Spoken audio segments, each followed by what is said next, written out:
नमस्कार, DD news के इस विशेष बुलेटिन में आप सभी का स्वागत है। मैं हूं आपके साथ भावना नैयर और मेरे साथ है मेरी सहयोगी मनीषा, जो आप तक सांकेतिक भाषा में खबरें प्रस्तुत करेंगी। शुरुआत करते हैं सुबह की सुर्खियों के साथ। दिल्ली विधानसभा में कैग रिपोर्ट पेश करने की याचिका पर दिल्ली हाई कोर्ट आज सुनाएगा फैसला।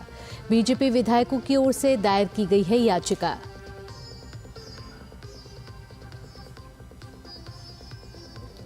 दिल्ली के चुनावी दंगल में आज फिर उतरेंगे योगी आदित्यनाथ। जेपी नड्डा, अनुराग ठाकुर समेत आप और कांग्रेस के स्टार प्रचारक भी ठोकेंगे ताल।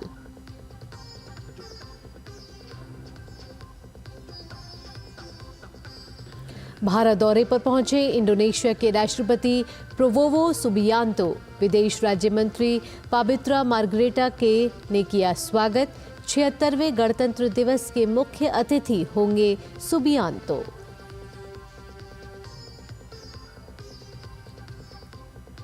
अमेरिका में ट्रंप प्रशासन के जन्म आधारित नागरिकता रोकने वाले आदेश को कोर्ट ने बताया स्पष्ट रूप से असंवैधानिक। अस्थायी प्रतिबंध आदेश के खिलाफ अपील करेंगे ट्रंप।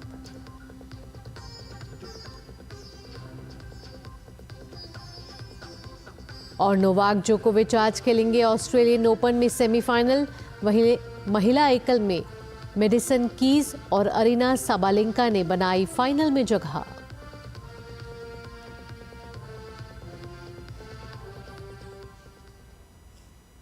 आप खबरें विस्तार से। दिल्ली हाईकोर्ट बीजेपी विधायकों की उस याचिका पर आज फैसला सुनाएगा जिसमें कैग रिपोर्ट पेश करने के लिए दिल्ली विधानसभा की बैठक बुलाने का अनुरोध किया गया है। जस्टिस सचिन दत्ता फैसला सुनाएंगे। विपक्ष के नेता विजेंद्र गुप्ता समेत कई बीजेपी विधायकों ने पिछले साल याचिका दायर की थी और विधानसभा अध्यक्ष को कैग की रिपोर्ट पेश करने के उद्देश्य से विधानसभा की बैठक बुलाने का निर्देश देने का अनुरोध किया था। इससे पहले हाईकोर्ट ने कैग की रिपोर्ट पेश होने में देरी पर नाराजगी जताई थी और दिल्ली सरकार से कहा था कि आप जिस तरह से टालमटोल कर रहे हैं वो दुर्भाग्यपूर्ण है। इससे पहले 16 दिसंबर को उपराज्यपाल वीके सक्सेना ने लंबित 14 सीएजी रिपोर्ट्स को लेकर सीएम आतिशी को पत्र लिखा था। उन्होंने दिल्ली विधानसभा का विशेष सत्र बुलाने की मांग की थी, लेकिन ताकि लंबित रिपोर्ट को सदन के पटल पर रखा जा सके। एलजी का कहना था कि रिपोर्ट को विधानसभा में समय पर पेश न करके दिल्ली सरकार अपने संवैधानिक दायित्व का निर्वहन करने में नाकामयाब रही है। वीके सक्सेना ने आतिशी से पहले तत्कालीन मुख्यमंत्री केजरीवाल और स्पीकर को भी पत्र लिखा था। इसमें कहा गया था कि पारदर्शिता और जवाबदेही के नाम पर सरकार सत्ता में आई है, अब जानबूझकर खर्च की सार्वजनिक जांच से बच रही है। ये रिपोर्ट उस समय की है जब अरविंद केजरीवाल दिल्ली के मुख्यमंत्री थे।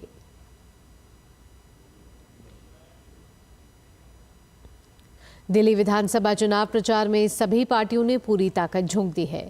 सभी दल धुआंधार प्रचार में जुटे हुए हैं। पार्टियां अपने फायर ब्रांड नेताओं को मैदान में उतार रही हैं। भाजपा की बात करें तो उत्तर प्रदेश के मुख्यमंत्री योगी आदित्यनाथ दिल्ली में तकरीबन 14 चुनावी जनसभाएं करेंगे। योगी आदित्यनाथ आज दूसरे दिन भी दिल्ली में जनसभा करके जनता से भाजपा के पक्ष में वोट करने की अपील करेंगे। भाजपा के राष्ट्रीय अध्यक्ष जेपी नड्डा भी दिल्ली में 2 चुनावी रैलियां करेंगे। जेपी नड्डा मेहरौली और राजनगर पालम में रैली करेंगे। जेपी नड्डा मेहरौली में बीजेपी प्रत्याशी गजेंद्र यादव के समर्थन में रैली करके वोट देने की अपील करेंगे। पालम में जेपी नड्डा भाजपा प्रत्याशी कुलदीप सोलंकी के पक्ष में रैली करेंगे। इसके अलावा भाजपा नेता अनुराग ठाकुर भी आज 3 जनसभा करेंगे।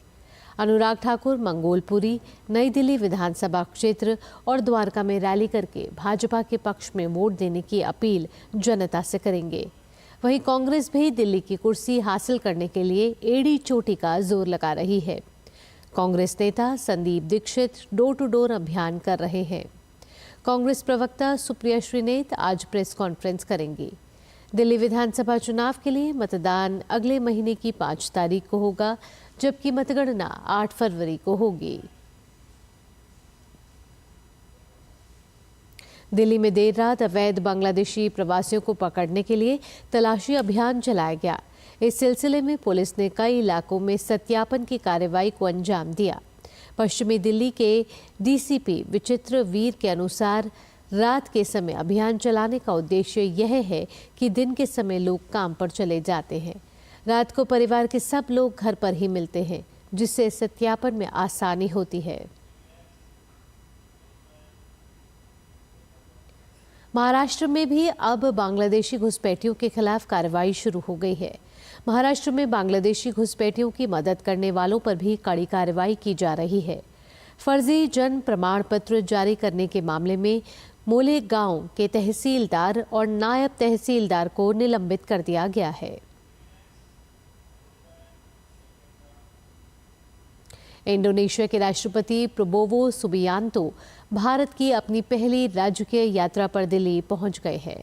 विदेश राज्य मंत्री पवित्रा मार्गरेटा ने उनका स्वागत किया है। प्रबोवो सुबियांतो भारत के 76वें गणतंत्र दिवस समारोह के मुख्य अतिथि होंगे।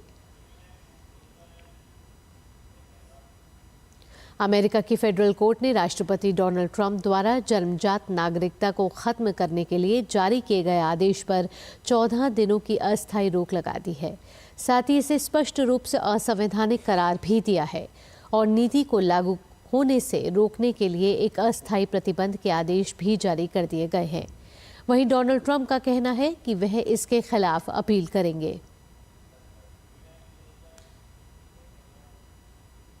महाकुंभ का आज 12वां दिन है और हर रोज लाखों की संख्या में श्रद्धालुओं का सैलाब यहां संगम स्नान के लिए पहुंच रहा है।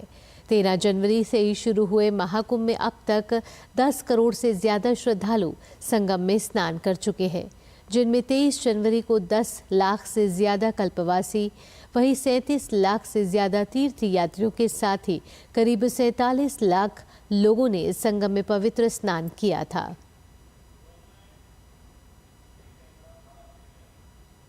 सर्बिया के दिग्गज टेनिस खिलाड़ी नोवाक जोकोविच आज ऑस्ट्रेलियन ओपन के सेमीफाइनल में कोर्ट में उतरेंगे। अंतिम 4 में जोकोविच का सामना जर्मनी के अलेक्जेंडर ज़्वेरेव से होगा। अमेरिका की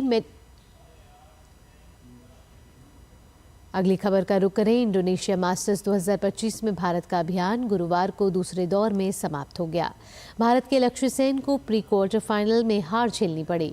अंतिम 16 में लक्ष्य सेन को जापान के निशिमोतो ने हराया।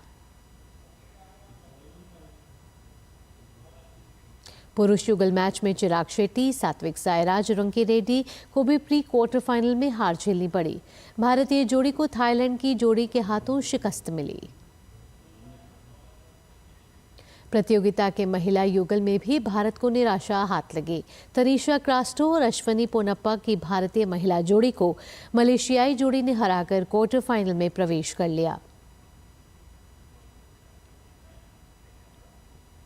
इसी के साथ इस विशेष बुलेटिन में इतना ही। मुझे और मेरी सहयोगी मनीषा के साथ फिलहाल के लिए टीम को दीजिए अनुमति। खबरों का सिलसिला यूं ही जारी रहेगा। नमस्कार।